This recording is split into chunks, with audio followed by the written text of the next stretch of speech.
The Hoop Heads Podcast is brought to you by Head Start Basketball.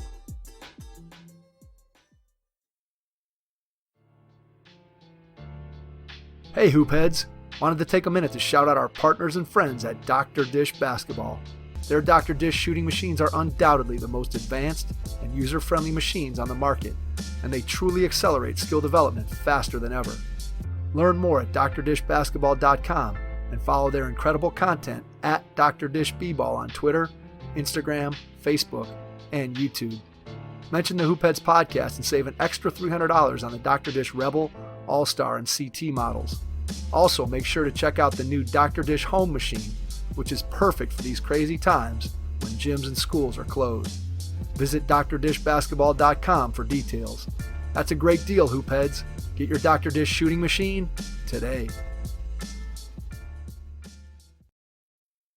Hi, this is Adam Sestaro, boys head varsity basketball coach at Highland High School in Medina, Ohio, and you're listening to the Hoop Heads Podcast.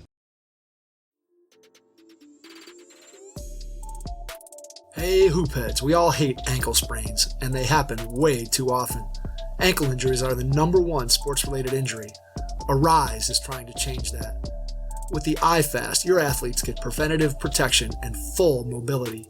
Athletes no longer need to wear bulky braces that limit performance and give mediocre protection. Anyone playing sports should be using these products. Keep your athletes in the game. Don't wait for them to get hurt to take action. Visit www.arise.com, spelled A-R-Y-S-E, and use the code HOOPHEADS to get 20% off the future of performance. That's ARYSE.com with promo code HOOPHEADS to get 20% off. We want to be a team, a program that has priorities, and those priorities are God, family, our teammates, and then ourselves. Jared Ronai is the head men's basketball coach at Mount Vernon Nazarene University, an NAIA school in Mount Vernon, Ohio. During his time with the program, he has guided the Cougars to 18 or more wins in 5 of his 6 campaigns and has an overall record of 117-74. In 2019-2020, Ronai led MVNU to its second straight 20-win season and had the Cougars ranked in the top 25 the majority of the season, climbing to as high as number 4. As a player at the collegiate level, Ronai competed at both the NCAA Division I and NAIA levels, getting his start at UNC-Asheville before finishing up at Georgia Southwestern State University. Since his playing days, Ronai has been the assistant coach and recruiting coordinator for NCAA Division II Ashland University and NCAA Division I UNC-Asheville, as well as the associate head coach at Middletown High School in Middletown, Ohio. He has also served as a graduate assistant at the University of Dayton and was a Strength and Conditioning Intern at the United States Naval Academy. We recently launched the Hoop Heads Mentorship Program. We believe having a mentor is the best way to maximize your potential and become a transformational coach. By matching you up with one of our experienced mentors, you'll develop a one-on-one relationship that will help your coaching, your team, your program, and your mindset get to the next level. The Hoop Heads Mentorship Program delivers mentoring services to basketball coaches at all levels through our team of experienced head coaches. Find out more at hoopheadspod.com or shoot me an email directly, mike@hoopheadspod.com. Our roster of shows is growing, so don't forget to check out all our other podcasts on the Hoop Heads Pod Network, including Thrive with Trevor Huffman, Beyond the Ball, the CoachMaze.com podcast, Players Court, Bleachers and Boards, and our team-focused NBA pods, Cavalier Central, Grizz and Grind, Nuck If You Buck, The 305 Culture, Blazing the Path, and #Lakers. We're looking for more NBA podcasters interested in hosting their own show centered on a particular team. Email us info@hoopheadspod.com if you're interested in learning more and bringing your talent to our network. Grab your notebook to jot down some thoughts as you listen to this episode with Jared Ronai, head men's basketball coach at Mount Vernon Nazarene University in the state of Ohio. Hello and welcome to the Hoop Heads Podcast. It's Mike Klinzing here with my co-host Jason Sunkel, and tonight we are pleased to welcome to the podcast from Mount Vernon of Nazarene, Jared Ronai, head men's basketball coach. Jared, welcome to the podcast. I appreciate you having me, guys. I'm looking forward to the conversation. We are excited to have you on and dig into the things that you've been able to do in the game of basketball. I want to start out by going back in time to your first experiences with the game of basketball. You grew up in a family where your dad was a basketball coach. So talk a little bit about your early introductions to the game. Yeah, so I've always been around the game, always been a part of a team. My dad was head college basketball coach for about 25 years, and then eventually went back to high school. And now he's an athletic director today. But he was head coach at Mars Hill College in Mars Hill, North Carolina, when I was born. At about 3, we moved to Urbana University, where he was the head coach at Urbana University for 11 years, and that was my childhood. I remember.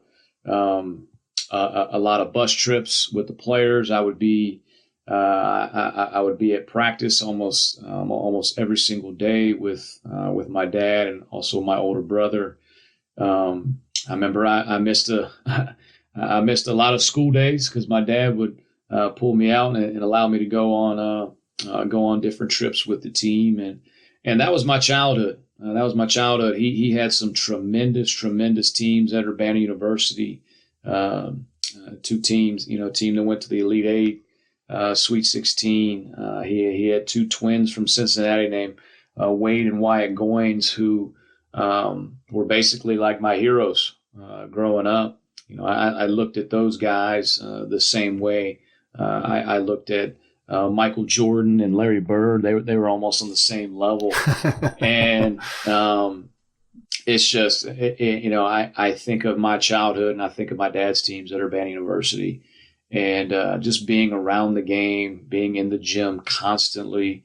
It was just an incredible blessing, and I'm thankful. I'm thankful my dad was a coach. I fell in love with the game really early on, and I felt like I've never not been a part of a team.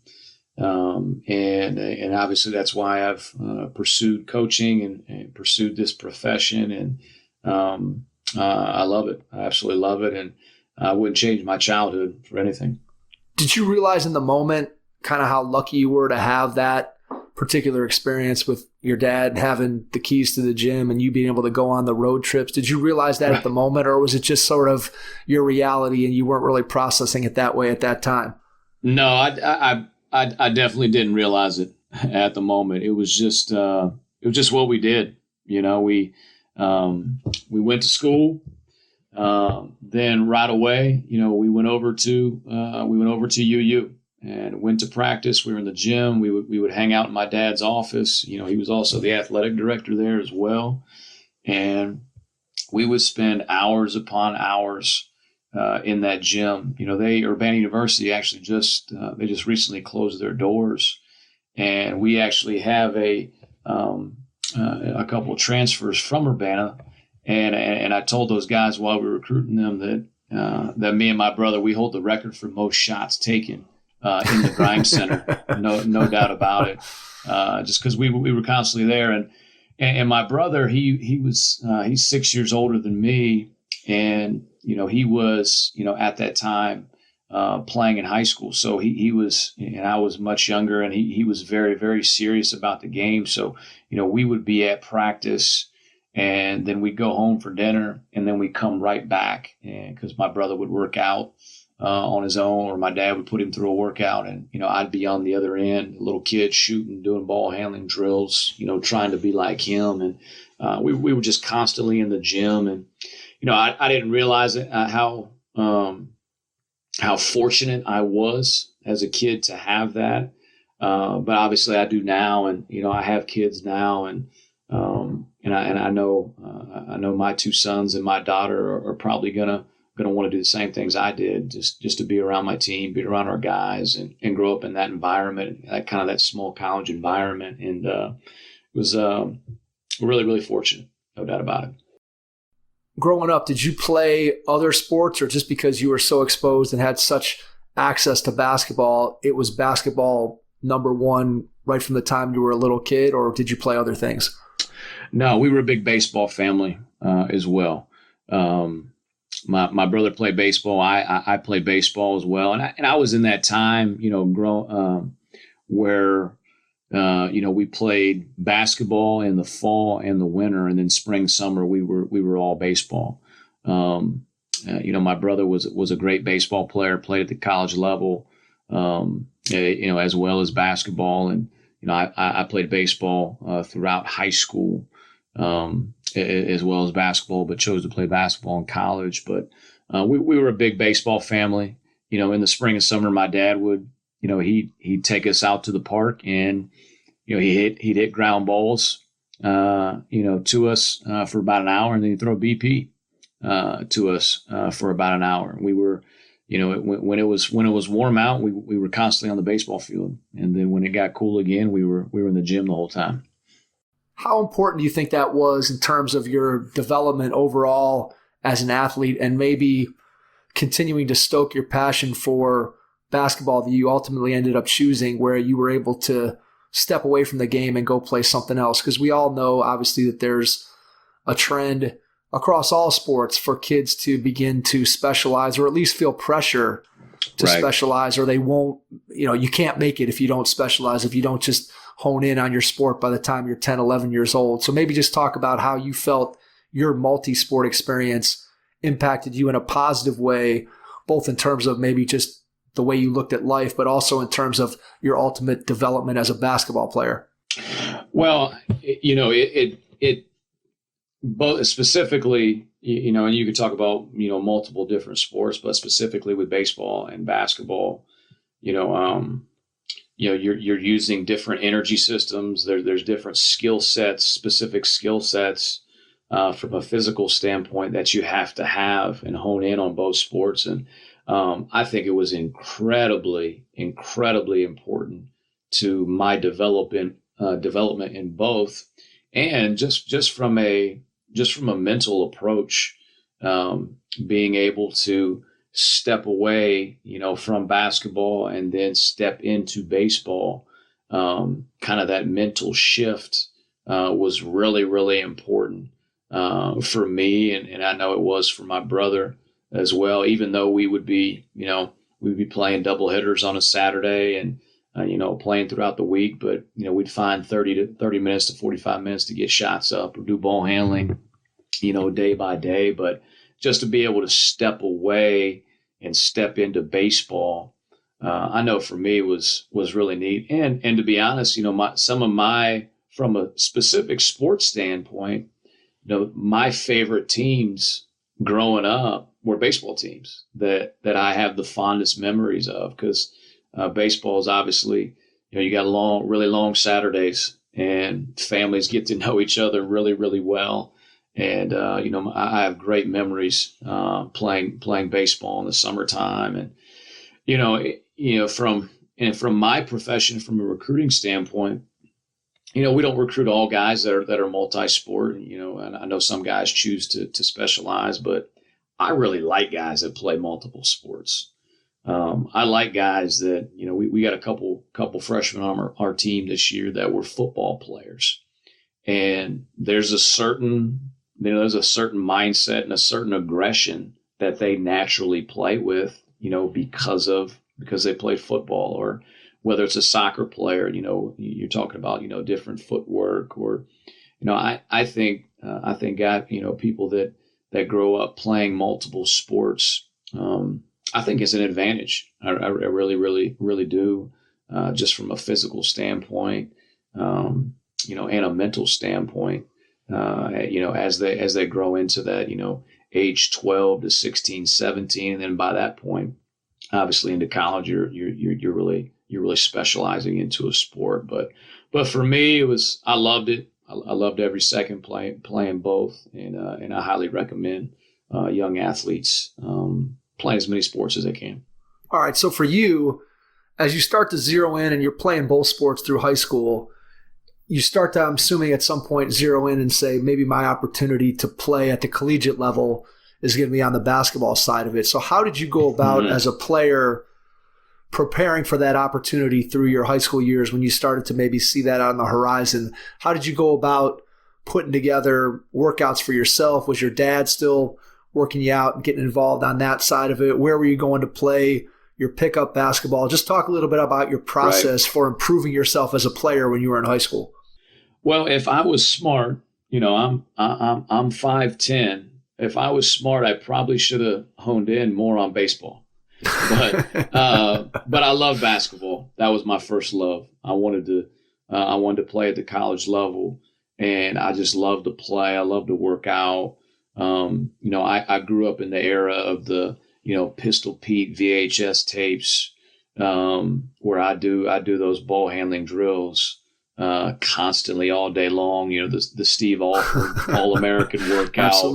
Absolutely. Me and my brother. I remember my brother. He would, he would go do it with the big ball, and then right afterwards he would do it with the small ball. And then once I got to that age, I would do it as well. And really a really good Division II coach out in New York, a guy named Tobin Anderson. He had this instructional video when I was younger, and I remember my dad. He basically collected championship production VHSs, and it's something that I've kind of carried on, where I have a big collection of DVDs. But we would constantly be getting kind of all the cutting edge, individual workouts. And, I really came into my own, I believe, as a player, and I really started to get serious was when I was in the 8th, 9th, and 10th grade, when my dad, he was a head coach at Urbana University,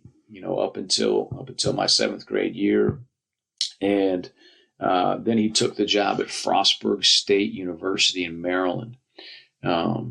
So he had a tremendous career at Urbana. Last year they were 26-9. They go to the Sweet 16, and then he took the job at Frostburg State. And Frostburg State at the time was a Division III. They're now a Division II in the Mountain East Conference. But our house was literally a half mile from the school, and we had this big basement, unfinished basement, and at that time, it started to become really big. I had 2 heavy basketballs. So I really kind of became addicted to working on my ball handling. And I would literally, for 45 minutes to an hour every night in my basement, I would go through a long ball handling workout with the heavy ball, and then get a normal ball and go through the same thing. And that was at the time, and I would start playing. I started playing pickup with my dad's team in 8th grade. So, for 2.5 years, I feel like that's where kind of my individual game started to accelerate, because I'm an 8th grade, 9th grader playing against, a college basketball team, basically every single day. And, when they started practice, when I was in 9th grade, my dad would throw me out there in practice. So I would be doing practice drills with my dad's college team. And it was obviously I was incredibly fortunate to have that opportunity. But those 2.5 years that we lived in Maryland were really the years that I think accelerated me to be able to play at the college level someday. What did that pickup situation there when you're an 8th and 9th grader, how long, besides being the coach's son, which obviously gives you a little bit of an in, how was it kind of breaking into those games and getting the players who were obviously a lot older than you to respect you? Do you remember what that process was like for you, kind of just sort of earning your spot out on the floor? Well, I remember, I remember the first time, 8th grade, I'm out there, I'm probably just standing in the corner. And I'm probably trying to find somebody that I have somewhat of a chance to guard out there. But I remember I became really, really, really confident with the basketball at that time. And I was a good shooter, not a great shooter by any means. But I had quick feet and I was good with the ball. And I felt like I could, with some space, I could kind of get to where I wanted to with the basketball. And, pretty early on, I felt, my dad took over a team that was kind of in the rebuilding mode at the Division III level. And, I felt I could hold my own. The biggest thing, obviously, was physically. Could I physically keep somebody in front of me? Could I not be in the way? Because I felt from the offensive standpoint, I had a pretty good understanding of how to play and not be in the way, and from the offensive standpoint. But when I got out there, I knew I had to hold my own, find somebody that I could defend, and because again, I've been around I was around my teams all the time, so I could probably tell everybody else on the floor where they needed to be defensively, because I know how my dad coached them up. But could I do that from a one-on-one standpoint? And that's where, honestly, that's where I gained confidence. I knew if I could play against 19, 20-year-olds and hold my own, I felt I could do well against guys my age. Absolutely. All right. So talk about your high school experience. Maybe give us one or two of your favorite memories that stand out from your time as a high school player. Sure. The crazy thing about my high school career was, I played, we moved around a lot. So I played on 3 different high school teams in 3 different states. I was at a school called Bishop Walsh in Maryland. And then my dad took the job at Cathedral Prep High School in Erie, Pennsylvania. And that's where he coached me. And he coached me for 3 years. It was a really, really special experience having him coach me. He was extremely, extremely, extremely hard on me, specifically my sophomore and junior years. I tell people all the time that, I could be subbed out and I'm getting a drink on the sideline and somebody messes up on the floor and somehow, some way, it was my fault. and he let everyone know about that. But my senior year was really, really unique, because I felt like that was kind of when he almost kind of let me go a little bit, kind of let me fly. And we had a really, really special year at London High School. He took over a program the year before that only won 4 games. We ended up winning, 17. It was one of the biggest turnarounds in the state of Ohio. Won a conference championship first in I don't know how many years at London High School, won a sectional championship. And, my claim to fame that year was, and I actually still have my mom still has an article at our house, but I was a first team All-Ohio player along with LeBron James. He was a junior that year. And, the little article says Ronai first team All-Ohio with hoop phenom. So it was a picture of me and then a picture of LeBron. So nice. That's that was a special memory from my high school days. And I really enjoyed playing for my dad. He really built some thick skin with me, and he coached me hard, and I learned so much, not only on the floor, but off the floor from him as well. What advice would you give to a coach who coaches their own kid, whether it's just at the youth level or at the high school level? What advice would you have for somebody who is coaching their own kid in that situation? What do you think that your dad did well that enabled you to have such a positive experience with you coaching, with him coaching you? Because we all know that sometimes that can go the other direction if both the father and the son, or the mother and the daughter, or however you want to look at it, right, doesn't handle things in the right way. So just maybe some advice for coaches who are in that situation, coaching their own kids. Right.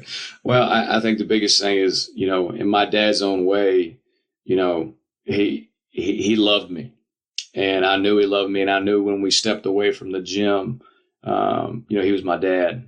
He wasn't Coach Ronai, 24 hours out of the day. And, I think we were able to specifically, my senior year, we were able to really separate the two. And because at the end of the day, I would take my own advice if I end up coaching my own kids, someday is, I gotta be their father first. And I got to love on them as their father first. And I got to be able to separate the coach father. And that's hard. It is.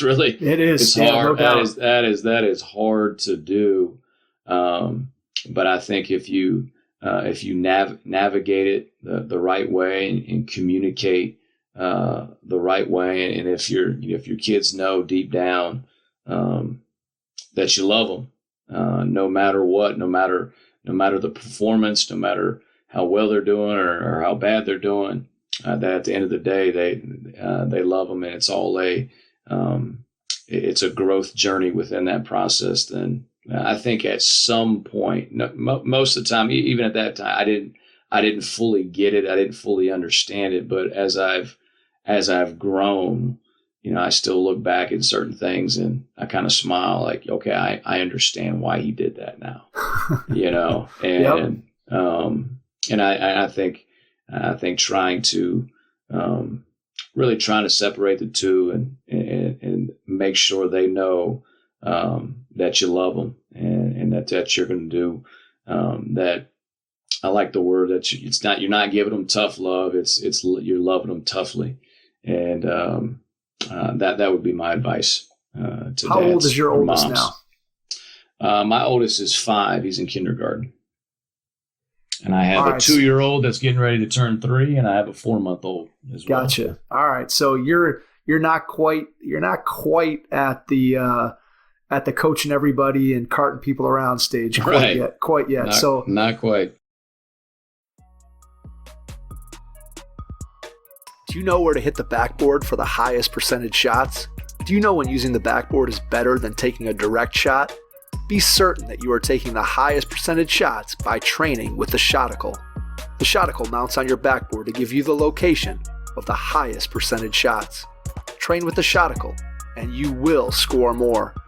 Basketball is a data-driven game, so don't ignore the data and the facts. We worry about the data so you can focus on shooting. Visit Shoticle.com now and start scoring more.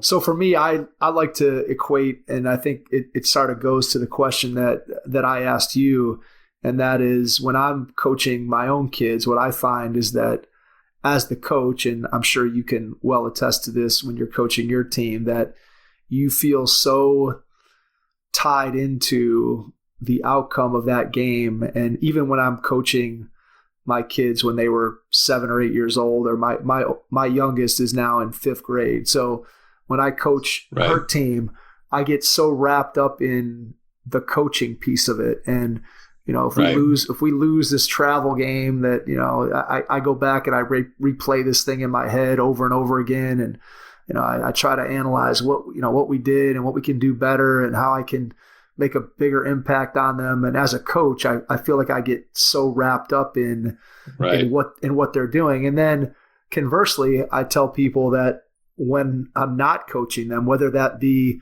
in another sport or eventually when my kids got old enough to play for their school teams and I wasn't coaching them and I just became a parent sitting in the stands. And what I found there was that I would look around at a lot of the other parents around me and be like, holy cow, like these people are going crazy.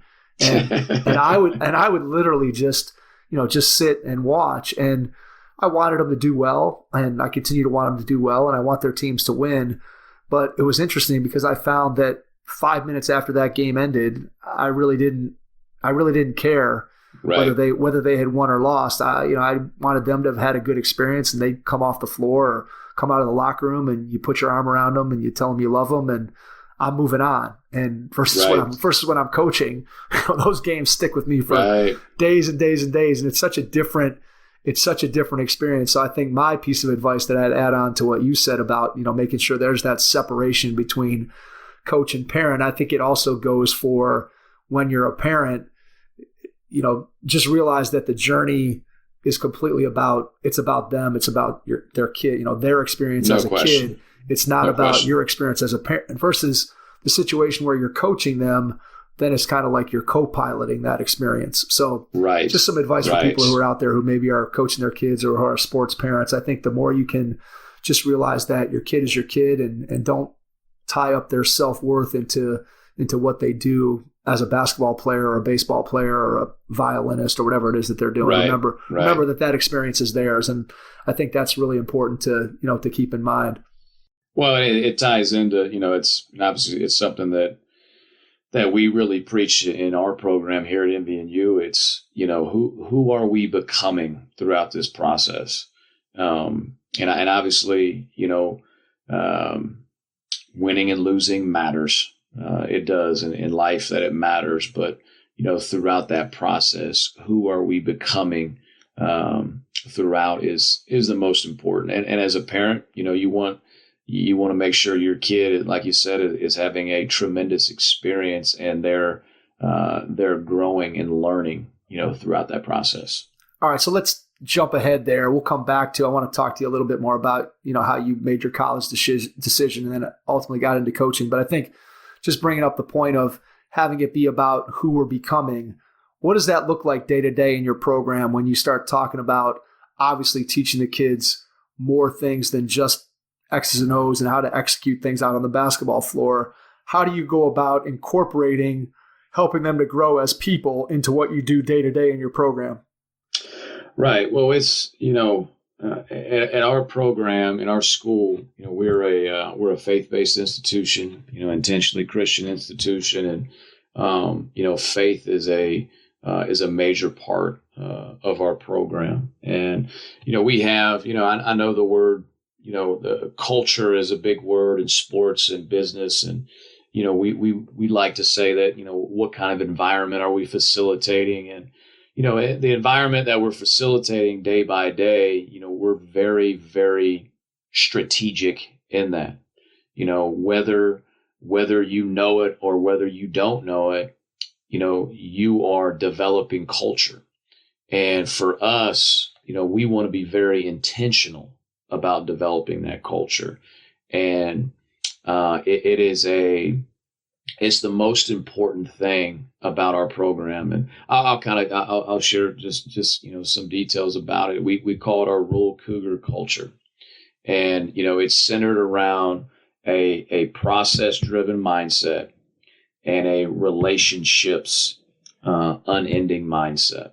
So every single day, we want to be really, really, really good at becoming the best that we're capable of becoming every single day. That, we want to have a growth mindset. We want to compete every single day, but also we want to have, we want to be a team, a program that has priorities, and those priorities are God, family, our teammates, and then ourselves. And so we're really, really trying to invest in those relationships. And, we have, our core values. Our core values are relentless effort, unbreakable spirit, servant leadership, and competitive excellence. And each one of those is connected to that process or to that relationship building piece. And we want to be a 10 plus in both.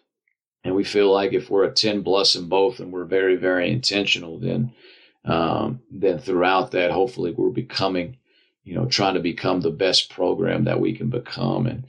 And on top of that, we don't, these aren't just definitions that we're throwing on the wall.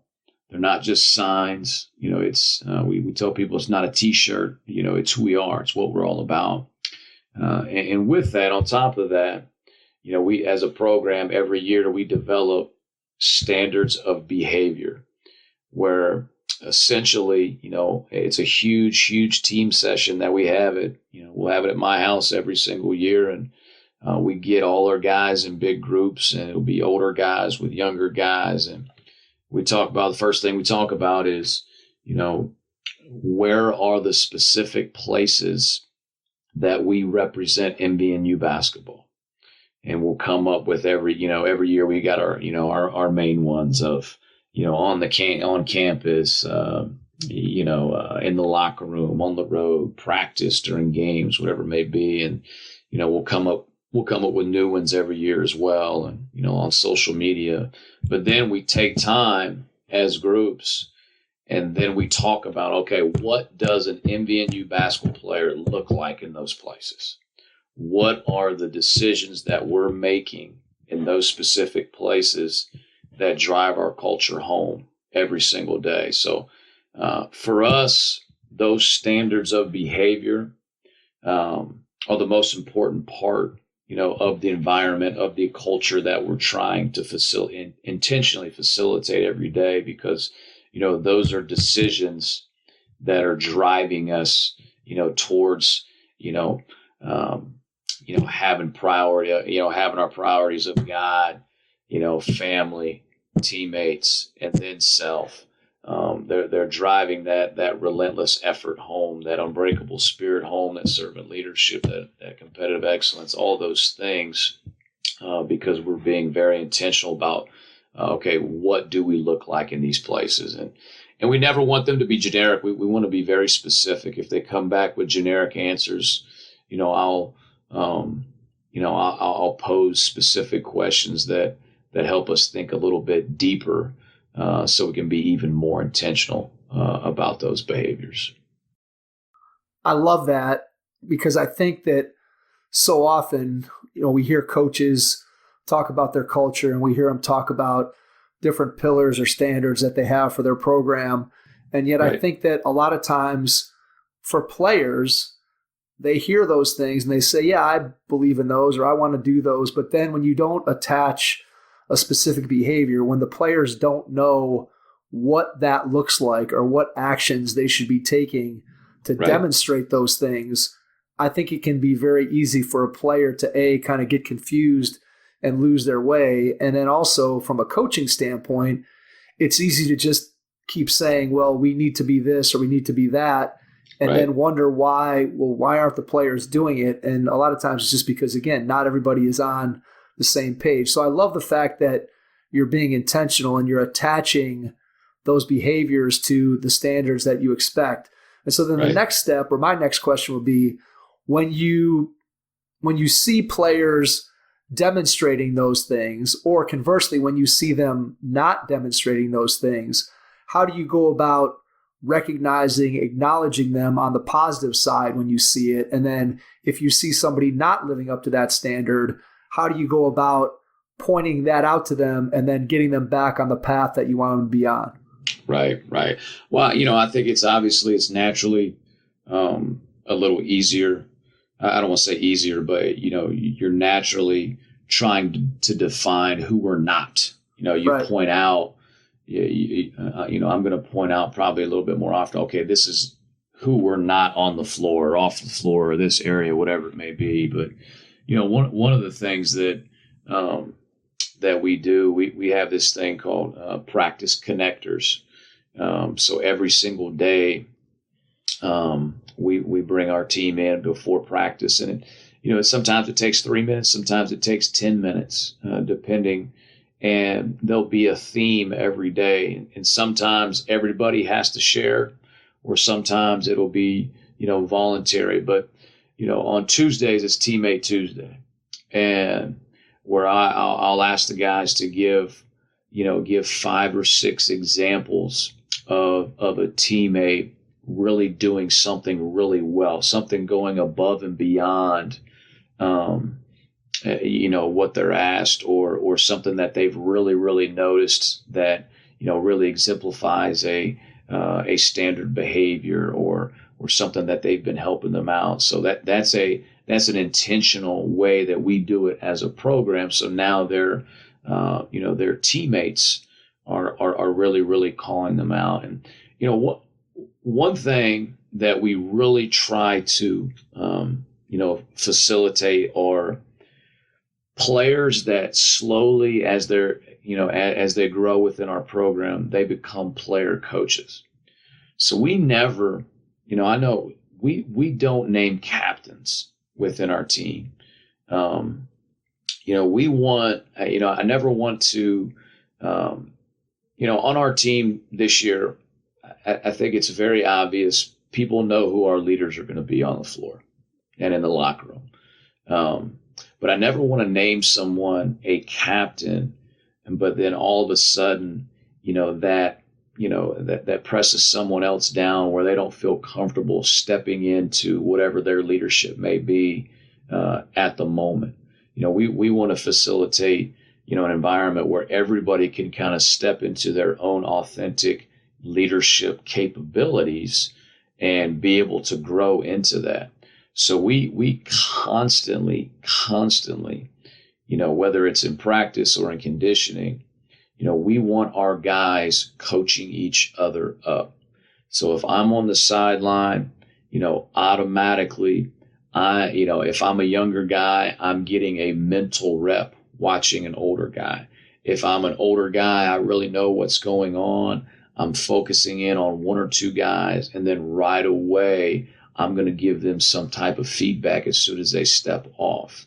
So it's not, it's an environment where it's not just me saying things or teaching things.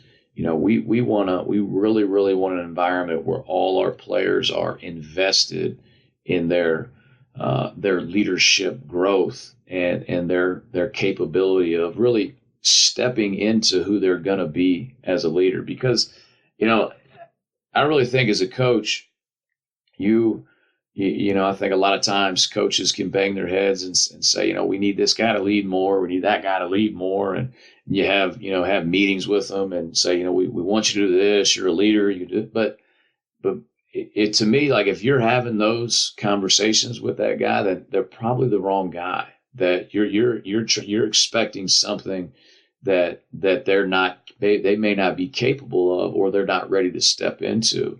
So I think you really have to let leadership authentically grow on its own, and then really, like you said, call it out in really positive ways so the team sees that and understands that.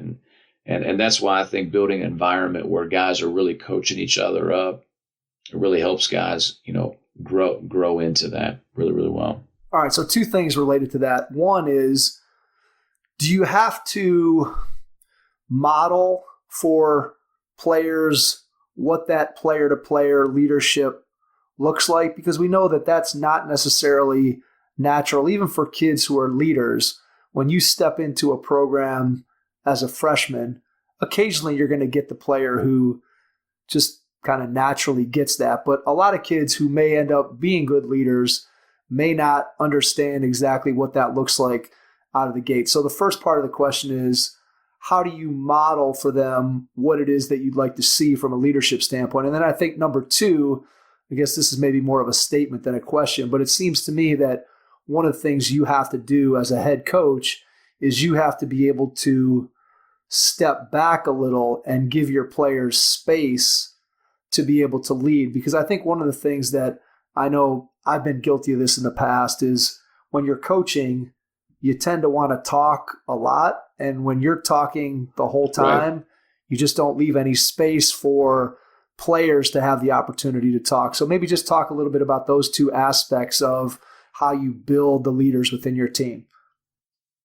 Right. One, when we do talk about leadership, and obviously I think most people would agree that you have to lead by example first.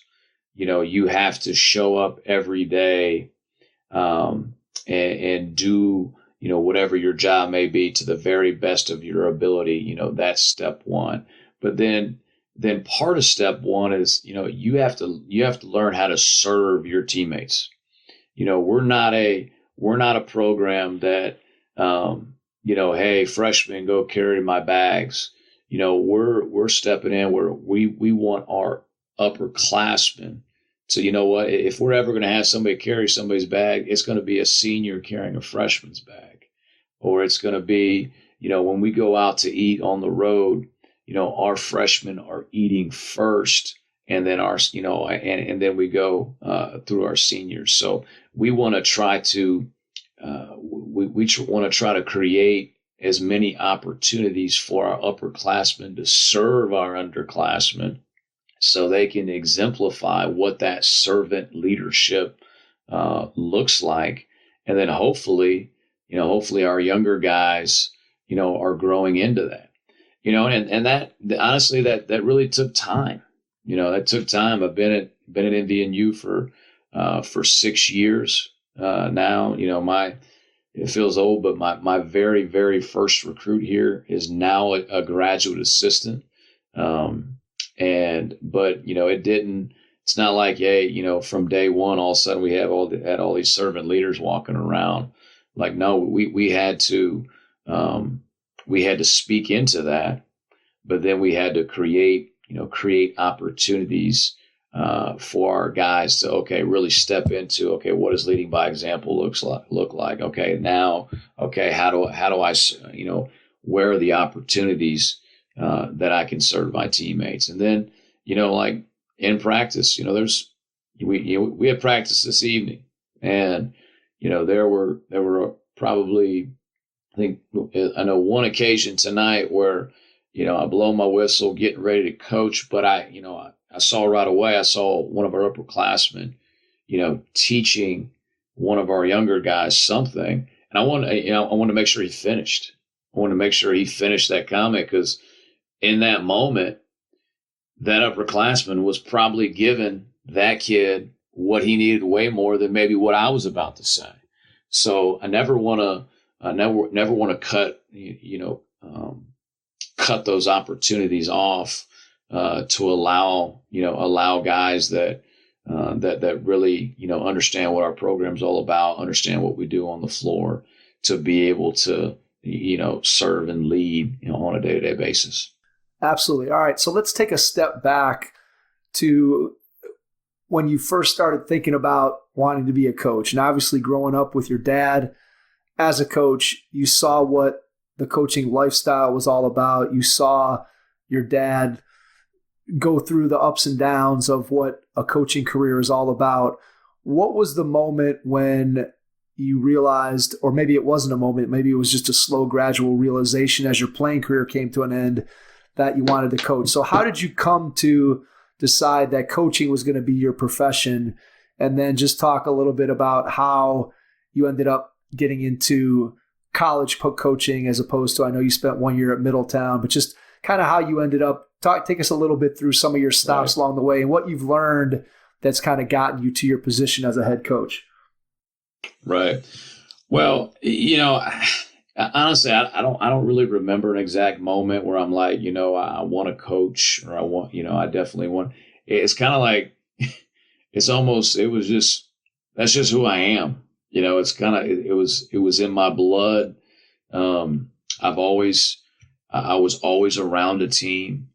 I've never not been a part of a team, and I knew right away that I wanted to coach. There was, I'm an exercise science undergrad, exercise physiology master's degree. Just for a couple, probably a brief time, I thought I wanted to be a strength coach, but as soon as I stepped out of that experience, I got a GA position in the health and science department at the University of Dayton.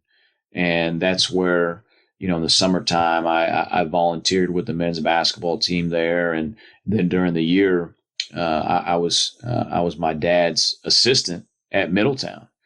And, really, kind of, going back to my childhood and saying how fortunate I was, being around him and his team. I was, again, incredibly fortunate to be able to help him out at Middletown, because he really threw me to the fire. He allowed me to coach and, really learn on the fly, on the floor, that, probably a 22, 23-year-old isn't ready for quite yet. And, that's where I really learned how to coach. And that's where he really taught me how to coach and how to build relationships and, how to, really teach the game.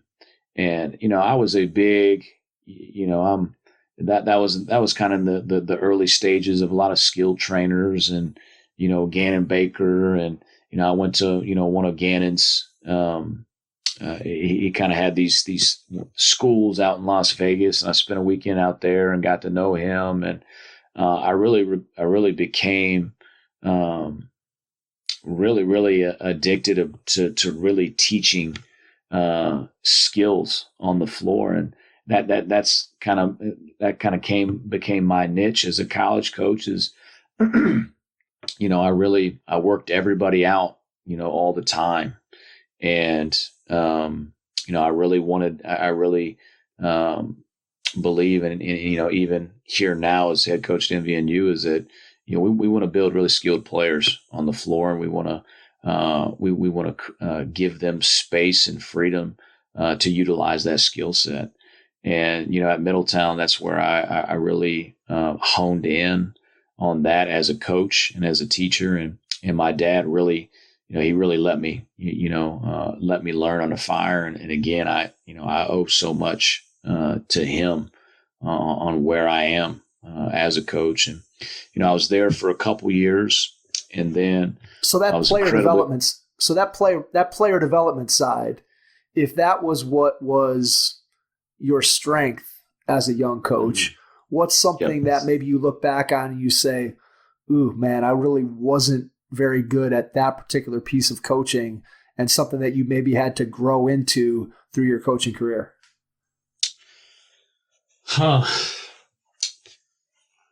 That's a really, I would probably say, I've really, over the last, 6 years, as a head coach, I was around so many different systems of play, working with my dad, and obviously, I worked with John Ellenwood at Ashland University, a great coach, and Nick McDevitt at UNC-Asheville, a great coach. Really, I think I struggled there for a while is, deciding specifically on the offensive end, how are we going to play? Where is my strengths as a teacher, on the floor, and how am I going to grow into kind of my niche as an offensive side of the ball. Because, defensively, I felt, my dad was a defensive coach. I mean, that's what I kind of grew up, and he grew up in the Bobby Knight era, he was a defend and rebound, and play really fast, type guy. And, that's who I am as a coach. But I feel like I grew so much and learned so much from three really, really good head coaches. It was now, who am I going to become, as a head coach specifically on the offensive end. And it's been a growth process, ever since I took the job over, at MVNU. And, I learned so much from all three. Obviously, my dad really taught, watching him build relationships with his players. I knew early on that that was such an important piece to coaching, because, you can't coach every kid the same way. You really have to get to know them, learn kind of what their personality type is, learn, where that, what kind of experiences they've had as a player and what their experiences with their coaches. And you just got to learn how to coach kids, differently. Obviously there's a standard, and there's expectations that have to be met every single day. But my dad really taught me that, building really sound relationships with your players is of the utmost importance, because that's how you learn to coach them. That's where you gain trust, and you can coach them hard when you gain that level of trust. But again, I was just really fortunate to learn so much from three really, really outstanding head coaches. What does that relationship building piece look like for you day to day in terms of, is that formal meetings that you're scheduling with players once a week? Is that conversations before, during, after practice? Is that text messages? Is that just, how do you go about, what are the ways that you go about building the type of relationship that you want to have with each individual player that's going to allow you to coach them in the best way possible to maximize what they can do as part of your program?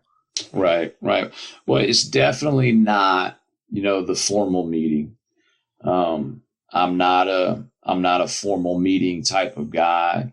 I want to create, different touch points with each guy, whether it's before practice, whether it's after practice, whether it's sending a text, whether it's, showing up at study hall and connecting with a guy, whether it's, before, obviously before COVID, it's grabbing lunch, it's grabbing coffee. It's those impromptu, informal touch points that I think matter, that I think, that's where I think you find the most growth from the relationship piece, with your guys, and just knowing and having them understand that we care about them as people, and that's first and foremost. We care about them as who they are as a person, way more than who they are as a player. And there's no, like, we don't have any, here's the guide to build relationships with your players. We try to just have it naturally come, because, like, as you get to know them, hey, I may have a long text message conversation with one guy, and one guy, he don't text. You get one word answers from from this guy. This guy needs a phone call, or this guy, I'm the best connection I get with him is that 45-second conversation before practice, or or it's you just find different areas where you can try to connect with your guys in the most natural ways. And also we try to, with our practice connectors, with, some of the things that we try to do in our team sessions, we want to put them in situations where they're vulnerable and they're opening up, and we're getting to know each player, on those second and third layers. It's not just a surface level relationship. We're really digging into to who they are, and building that real authentic, relationship. Because, even though we tell our guys just, from player to player relationship, a lot of coaches will, you kind of hear that old taglines, you got to play for the guy next to you and all this other stuff. But, well, if you don't know that person deeply, on a deep level, it's hard to me, it's hard to get to that point where you actually are playing really hard for that guy, and where you're getting to that selfless state, because you know what, I know this person deeply and I care for them deeply, that, I'm going to play as hard as I possibly can because I love this guy. And it's not just because it's not just about myself in this moment. So again, I know coaches, we're kind of programmed to say relationships the most, but we try to be intentional about building those. So as you're building those relationships, obviously it goes beyond you yourself building a relationship with the players. You want the players to build relationships with one another, right, as you just mentioned. And then you also want your coaching staff to build relationships with your players. So when you think about putting together your coaching staff and you look back on the totality of your career, and you think about yourself when you were an assistant, and then you get the head coaching job, and now it's your job to put together a staff and hire assistants. What are some things that you learned when you were an assistant that you've been able to carry over as a head coach, and A, maybe look for in the people that you've brought onto your staff, and then B, maybe help them develop themselves as coaches based on your experience when you were an assistant? Right. Well, I think one of the most important things is that you can't be the same person for every guy. So whether you're an assistant coach or whether you're a head coach, some guys need a father figure. Some guys need like, an older brother, but some guys just need a coach, and I think that's one thing of being able to navigate. Okay, what within this relationship, what does this person need from me? Because everybody's life experiences are very, very different. And when you get to know people deeply, through this relationship, you're going to be somewhat different for this person. You're going to be somewhat different for that person. But I have been incredibly fortunate. I don't have a full-time assistant in my program. I have this year we have two GAs who are, they are assistant coaches. They work as hard as any full-time assistant or any assistant coach in the country. They are tremendous. And but obviously it can be, for a while there, I only had one GA, and then I have a part-time coach that's just does a tremendous job. He's been with me for 5 years now, and just does an unbelievable job. And just when he's able to, he's a principal, but when he's able to be around, he's just such a natural people person, and he makes people so comfortable with them that, he's a big part of that. But I've been fortunate to have tremendous GAs, and this year I'm really, really excited about my staff, just because, Caleb Ochin he's going into his second year, as a graduate assistant, and there's a big difference between a first year graduate assistant and second year graduate assistant. And he does a tremendous job, and he's just growing and getting better every single day. And our first year graduate assistant, like I said, was that was our very first recruit. So he understands our program inside and out. He speaks our language. So this is kind of the first year I've felt like I've had, if you want to say, quote unquote, an experienced staff. But I felt like, this year, I think my staff is as good as we've ever had. And they do such a good job of connecting with our players and being there, for them. And, naturally, if this was a normal year, throughout the day, we have breakfast checks where our guys, between a certain amount of time, they have to go get breakfast, before their first class.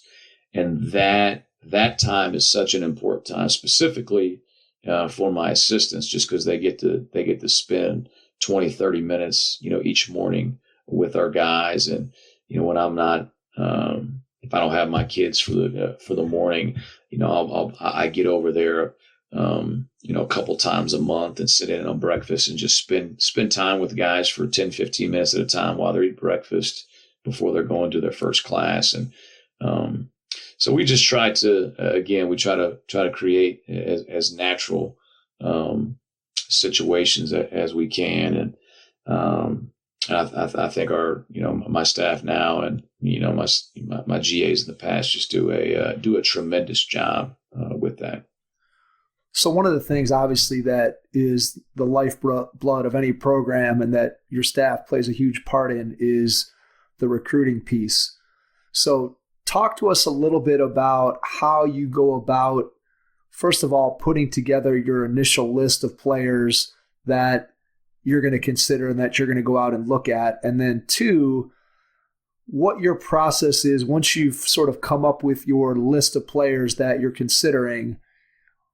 How do you go out and what things specifically are you looking for? There's clearly a level of ability and skill and talent that they have to be able to play at your level. But what are some things beyond that that you're looking for that help you to know that a kid is going to fit your program? Right. Well, the absolute first question I ask is how are they going to be around my kids? My family, my wife, and my kids are so involved within our program. That's the first thing, I ask is how are they going to be around my kids? And, I really, when we go out and recruit, specifically during the year, my family will go with me really almost every time they can. And that's most of the time. So, on Friday nights, you're going to see my wife and 3 kids, on whoever we're really recruiting. And with that, my wife, I'll brag about her for a second, but I always tell all our players when they come over to our house, I don't care how good they think they are, they're the second best player in the house at the moment, because there's no doubt my wife is the best player. She was Miss Basketball in the state of Ohio twice, and she's actually a Hall of Famer at the University of Dayton. But she knows the game inside and out, and really gives me obviously great feedback. But again, the first thought is how good are they going to be around my kids? That's a resume for your wife. Oh no, no question, no question. She's tremendous. She's tremendous. And, but the next thing, obviously with the character piece, we want to make sure, just from obviously an academic standpoint, that academics are a priority for them. And then the 3 things that we're really, really, really trying to hone in on, we define them as like, how are they humble? Are they hungry? And are they fierce? How, have they gotten over themselves? How much do they want to grow as a player and be coached? And how competitive are they? If we can find guys, and a lot of times, I think at the small college level, as much as we say we want this specific player, we're kind of, I don't want to say, obviously not completely like high school, but sometimes we have to, we take what we're able to get, because, we can be recruiting a kid for a full year, and then all of a sudden, Furman comes into the picture, or, Northern Kentucky comes into the picture, and we're probably going to be out. We're probably going to be out pretty quickly. So, as much as we want to recruit, 6'5", 6'6" guys across the table that can dribble, pass, and shoot, the next best option, it may be a 6-foot player that can dribble, pass, and shoot. But we really want guys, like I said, we want guys that have gotten over themselves, guys that really love the game, that being competitive and being good is important to them. Because if they play just because they're talented, because they've been playing for a long time and they're just naturally good, but if that true, that true love for the game and that true love of becoming the best that you're capable of becoming, if that's not there, we'll take a lesser talented guy every day of the week, but someone that is really hungry to get better and grow and really competes on a day-to-day basis. We'll take that guy, over the talented guy every single time. But recruiting is obviously, incredibly, incredibly important. at the college level, it's the lifeline of of a college team, college program. And, I've been fortunate to coach at 3 different levels where recruiting is, pretty different at all 3 of them.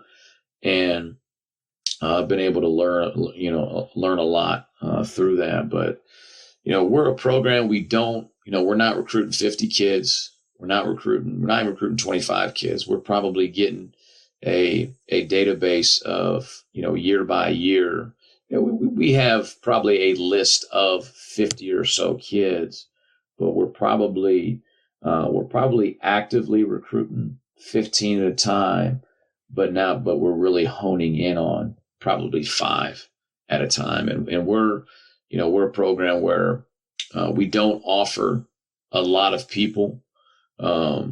We want to make sure there's obviously a mutual interest. And, once we feel that they're a great fit for us, we could be a great fit for them, then that's when we're probably going to make some type of offer. And that's where we're really going to hone in and really make them as big of a priority in the recruiting process as we possibly can.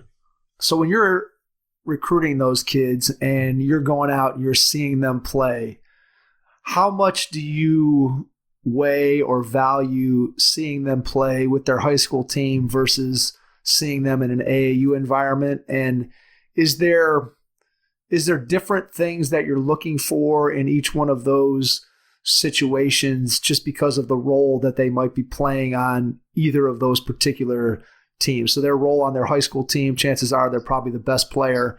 And so you're seeing them in that role. And in an AAU situation, they may not be the best player. They may end up having to do things without the ball in their hands the way they might be in the high school season. So just talk a little bit about how you use both of those scenarios to help you to get a full picture of what the kid might be at your level. Well, I think both of them are incredibly important. And you really kind of alluded to why is that I think it's important to see guys in different roles. I think it's important to see a guy when they're the best player on their team, maybe on the floor consistently. How do they handle that? How do they lead their teammates? How coachable are they? As the best player, and then obviously with their AAU, obviously a very different environment, but they most likely have a very different role on that particular team. And how do they handle that role? And what kind of teammate are they within that role is very telling, is very, very telling. And obviously, from an AAU, aspect, we're able to watch a lot of different guys on a lot of different, at a lot of different places. And, a small thing of, like AAU is, you may be watching a kid for the 4th straight weekend and, all of a sudden, it's a Saturday night, 7:00 game. It's their 3rd game of the day. What is their mindset? What is their approach going into that game? And I always say it that, if a kid cannot get up and play hard when there are college coaches, in the stands, specifically at the, these AAU events, then I really feel it's going to be hard for them, come the 3rd week of January, on the road, on a Wednesday night at Indiana Wesleyan or at Marion or, wherever you are in the league, to play consistently hard, or a random Thursday when you're preparing for someone in, the dog days of January and February. I feel like, that small thing is so telling throughout the AAU process. But, with the high school team, I like to see everything. I like to watch fall workouts. I like to watch practice. And I like to watch games just because obviously those are all very different environments. You're going to be able to pick up and see so many different small details on just who they naturally are as a person, who they naturally are as a as a player.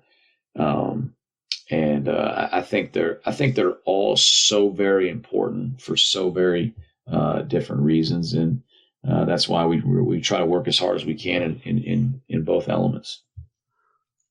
Another thing that I'm sure is important and that you factor in is times that you may have to talk with their high school coach, their AAU coach, their parents, maybe the people who are in their inner circle. When you get a chance to talk to those people, what are the types of questions that you're asking, or what are the things that you're trying to assess about the player that you're recruiting from those conversations? Well, we lean, for the most part, we'll lean on a high school coach a lot, and we'll talk to him. And there's some scenarios where the AAU coach has a really, really strong relationship with the kids. So it may be, okay, we're leaning on the AAU coach a little bit more, but we really want to lean on the coach or the person that has a good relationship with the kid, that, is not necessarily going to be going to sway their decision one way or the other, but there's an emotional connection there. And the biggest thing that we try to figure out, through coaches, obviously, just you're going to find out just from a overall character standpoint and all these things, but who are they on a day-to-day basis within your team? And I think you got to be very specific with your questions. I can't, when I'm talking to a high school coach, I'm normally not asking generic question like, is he a hard worker? Well, they're gonna, most coaches are probably gonna say, yes, he's a hard worker. All right, what does that even mean? So we try to be even more specific, where I like to ask, like, is he the hardest working player on your team on a day-to-day basis? Or what kind of teammate is he to the JV players?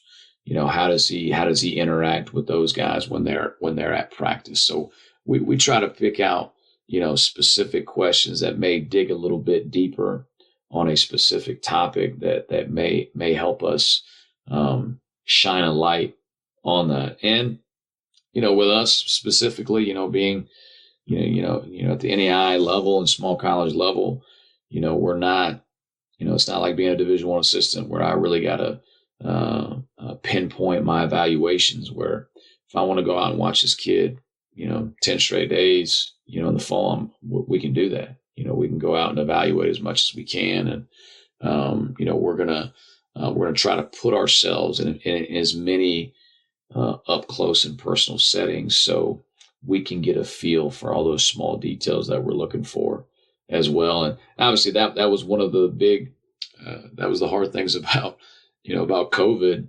There was so many kids that, specifically at the small college level, that would get recruited in the springtime, and, coaches just weren't able to have those touch points, in the recruiting process. But obviously that's hopefully things are slowly coming back, but those are important things for us to have those specific conversations with a coach and trying to get details. And I'm very, very specific on word choice, and I really try to listen well to the word uses that a coach will describe their players, because I think there's a lot of times that you can pick up on things that might not be fully apparent, but just by the way the coach says something that you can pick up a little bit more detail on kids. Yeah, that makes sense.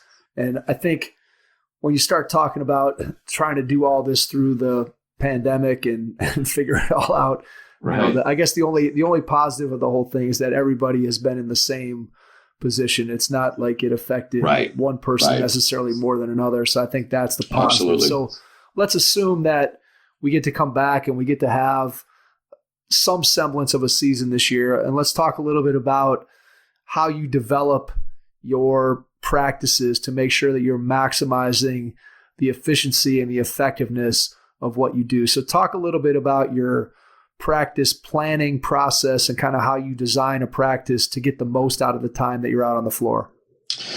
Well, we have, right away, kind of our standards of behavior. We come up with, we have specific standards of behavior within our program on how we practice and how we go about, doing things. So our guys know and understand, right away, hey, here are the standards that we have on the practice floor, and these are the expectations. And when it comes to developing a practice plan, I was actually telling my assistants today that, I try to spend as much thought as I can. I'm not taking 15 minutes sometimes, because I write all my practices out. I don't type them out. I make a practice booklet every year that I write into, because I like to find a very quiet place, whether it's on campus or a coffee shop in town, and really try to be as intentional as I possibly can. And, I'll map out specifically in the, preseason, I'll try to map out on a week by week basis on, big picture things that we're trying to do. But every day I always feel, we're a program that we're constantly, we have to adjust constantly, because I think day by day, things may pop up that are needed, that need to be, implemented. Last night we really struggled with some specific things, and we had to simplify some things for them today. So the practice I thought we were going to have today was adjusted, obviously, from last night's practice. But we want to build as many habits as we possibly can early on, and we'll do a lot of that through different block training. But as we kind of build those habits on the floor, we want to build in some type of constraints as much as we possibly can throughout a practice, whether it's one defender, two defender, different things like that, as we're building offense, as we're building defense. But as we go, as we continue to build those habits, we want to play live as much as we can on the floor. Just because our practices, we want them to be extremely fast. We're a team.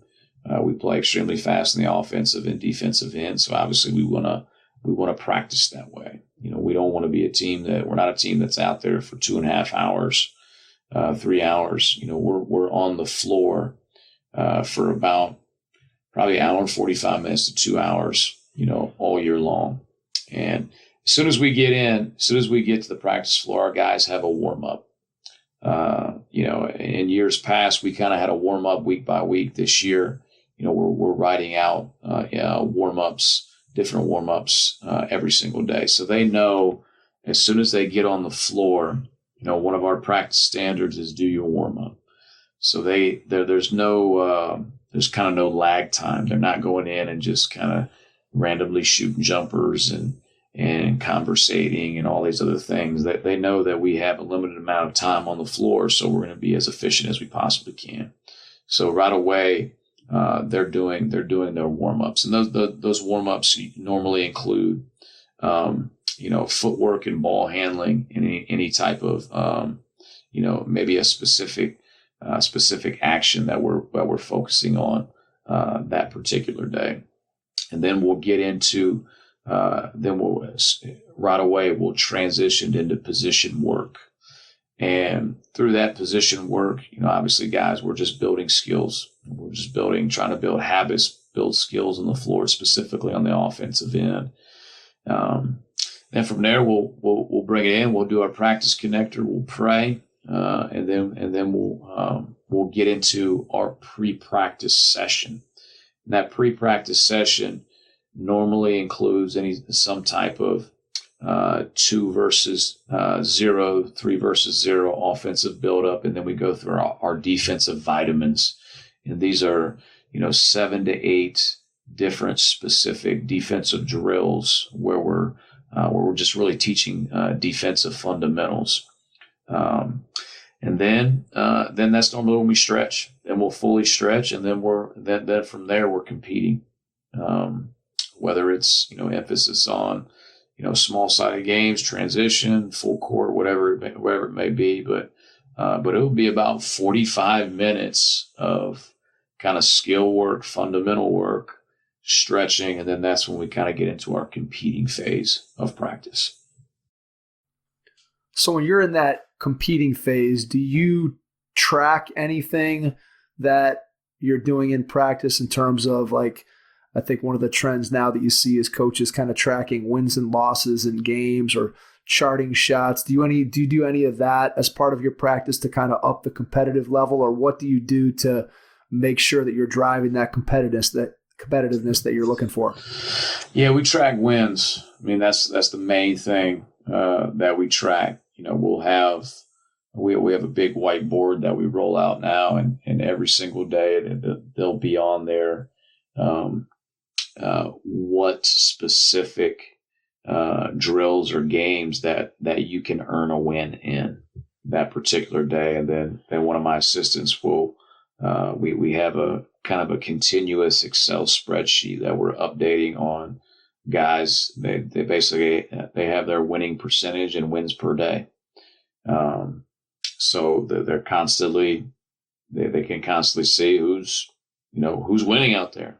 And when you're out there, and we tell guys all the time that winning and losing matters, and we need to compete on every drill to win. But that's the biggest thing that we track. One other thing that we do that we actually started this year, we got from I can't remember, I think it was Arkansas's women's basketball program. I believe, don't quote me on that, but we do this thing called a green light shooting, where our guys will have at the beginning of the week that they'll have a green light shooting workout where they'll record on 2 specific drills. One is normally an inside out kind of spot up shooting drill. One of the main one we do is just one ball, 1 rebounder, 5 minutes, trying to make as many as you can in 5 minutes. And then there'll be another drill where it's more game-specific shots, and there'll be a set amount of shots that they take, and then each one of those, a number that they have to reach to either be a yellow light shooter or a green light shooter, or if they don't reach any of those, obviously they're a red light shooter. And then we, after that, for the rest of the week, we put a big sign on their locker on it's a stoplight. And it's either green, it's yellow, or it's red. And hopefully, obviously we're trying to we like to recruit guys that can make shots, guys that are shooters, obviously, and we're trying to create a really competitive shooting environment where guys that that they think they're a green light shooter, but they're consistently at yellow, and they may get to a red, and hopefully that entices them to be a little bit more competitive, and hopefully maybe get in the gym a little bit more on their own as well. Absolutely. All right. Next thing I want to ask is, when you're in the middle of your season and you're preparing for a particular opponent, how much film are you yourself watching, and then how much of that film do you share with your players? We are obviously we're a film heavy team. I think how much we share, it depends team by team, but we've been pretty consistent throughout the years. But I'm going to watch anywhere from 4 to 6 games, and then with that, we have basically in preparation film wise. We have 2 different days that we show film, where One day it's going to be all personnel. We're very, very specific. We really will break down. We cut up, all the synergy numbers, and we're really trying to find holes in players' games. And we're very, very, very intentional about what clips we show. And we will search to find the right clip, whether it's good or bad for a specific player or opponent. But our first day of prep will be personnel, and then our second day of prep is normally that's where we go into offensively, defensively on what they're trying to do. What are some, within our scouting, we have 3 to 4 offensive keys, 3 to 4 defensive keys, and we try to be as specific as we possibly can with each opponent on what we're trying to specifically do that's unique to them. And that's where the film and our preparation are centered around those keys and personnel. And we're obviously, we're very, very, we're heavy personnel scout compared to offense defense, where we want to spend a little bit more time on the personnel edit.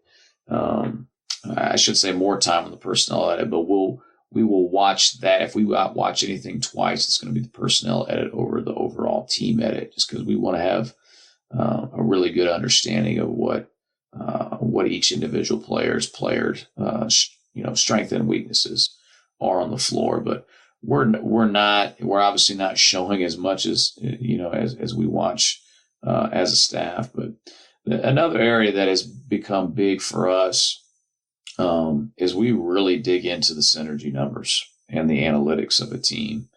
I'll spend, we'll spend a large amount of time really diving into those numbers before we even watch film, where we can paint a picture of how a team plays by digging into those numbers for our guys. And then obviously having that film to back up what those specific numbers say. But we are a scout heavy team, scout heavy program. But that's all. And honestly, that's kind of year by year on how much we give our players. Some of our guys, are very, very analytical, and they can take more and they want more. And some guys, they just won't play.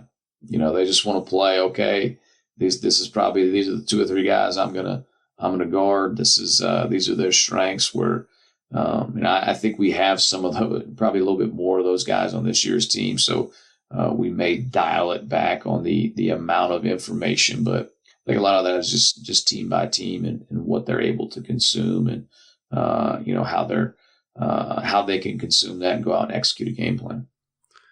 Yeah, that makes a lot of sense. And I think you have to, again, play to your strengths and what each player needs and what you as a coaching staff feel comfortable with when you're preparing for an opponent and getting your team as ready to play as possible.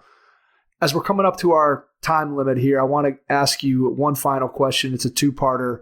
And the first part is, what do you see as your biggest challenge moving forward? And then number 2, what do you see as your biggest joy when you get out of the bed in the morning and you are heading into the office? What's the thing that gets you more excited than anything else about being the head coach at Mount Vernon of Nazarene? Well, biggest challenge, that's a tough question. I obviously, I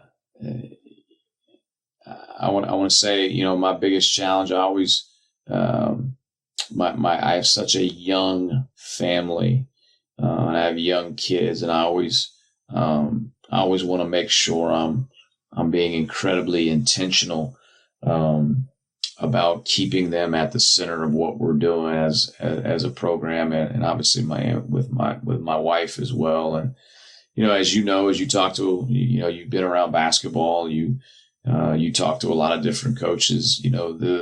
This profession can consume you. really, really consume you. And I really want to continue to be intentional about not allowing that, not allowing to fully consume me, but knowing that I want to be the best that I can possibly become, for my family, for my guys. But it can't consume me, and that's where it becomes. I think it can become unhealthy at times. But I just keeping my family at the center of what I'm doing. I think that's always a day-to-day challenge, but something that I want to continue to be very, very intentional about not allowing it to for them not to be. But what I get up for every single day is I don't look at this as a job. I don't even look at it as a profession. It's a lifestyle for me. I've been around the game my entire life. I've been, like I said earlier, I've been on a team my entire life. It's just who I am. It's who I am. It's my identity is in Christ. My identity is in my family, and the third part of that is my identity is in basketball. And I get up every single day, never feeling like it's a job. I get up every single day on asking myself, how can I help my guys just be better? Whether it's better players, better people. Hopefully I can continue to get up and have that same joy every single day, just because I love being a coach. I love having the ability to coach at a special institution like Mount Vernon Nazarene University, and to have the ability to be around special people that I work with and young men that I love and I care for and I look after. So it's never a job, never a profession. It's a lifestyle. It's just kind of who I am, and I love every second of it. I think that came through loud and clear tonight, and it's a great answer. And I could tell from our conversation the passion that you bring to your job and the passion that you bring for the student athletes that get the opportunity to play underneath you. And I just want to say thanks tonight for you coming on and being willing to spend some of your time and share with our audience of coaches. Before we get finished here, I want to give you an opportunity to share how people can find out more about your program, how they can connect with you, how they can reach out to you if they have a question or listen to the podcast and just want to pick your brain, and then I'll jump back in and wrap things up. Sure. Obviously we have our MVNU Cougars website. We have a Rural Cougar social media, Twitter account, Instagram. I'm very active on Twitter, even though I'm on a social media fast right now. But my Twitter handle is at Ronai, and I know there's coaches listening. You're always welcome to come by practice. You're welcome to email or connect at any time, and talk about basketball or whatever it may be. And we really enjoy sharing the game over at MVNU, and I appreciate you taking the time doing this, and giving this platform for coaches and different people to learn and grow from a lot of different people. And I appreciate you having me on tonight. Absolutely. Wouldn't have it any other way. It's been an absolute pleasure getting a chance to know you and have a conversation and just talk hoops. To everyone out there, we appreciate you tuning in and listening and supporting us here on the Hoopheads Pod, and we will catch you on our next episode. Thanks. If you have an existing podcast or are looking to launch your own pod but aren't sure where to start, the team at My Podcast Manager can help. Our podcast team works behind the scenes so you can do what you do best. We'll help you launch your podcast, make it sound great, and free up your time for the more enjoyable parts of podcasting. If you're ready to put your podcast editing, production, and promotion on autopilot with a trusted team of podcasting professionals, Visit mypodcastmanager.com to get started.